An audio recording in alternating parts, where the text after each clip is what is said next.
লোকে আমায় ভালোই বলে, দিব্যি চলন সই। দোষের মধ্যে একটু নাকি মিথ্যে কথা কই।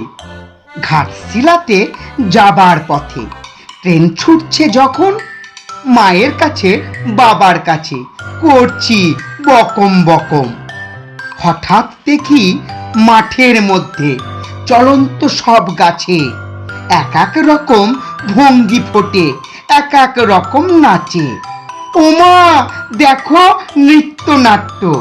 যেই বলেছি আমি, মা বকে দেয়, বড্ড তোমার বেড়েছে ফাজলামি। চিড়িয়াখানার নাম জানো তো আমার সেজো মেশর, আদর করে দেখিয়েছিলেন পশুরাজের কেশর। কদিন পরে চুল খসানো, দেওয়াল জুড়ে একই, ঠিক অবিকল সেই রকমই মূর্তি যেন দেখি। ক্লাসের মধ্যে যেই বলেছি সুরঞ্জনার কাছে, জানিস আমার ঘরের মধ্যে সিংহ বাঁধা আছে।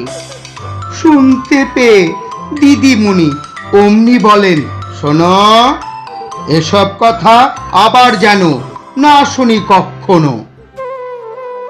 বলি না তাই, সেসব কথা সামলে থাকি খুব, কিন্তু সেদিন হয়েছে কি এমনি বেয়াকুব।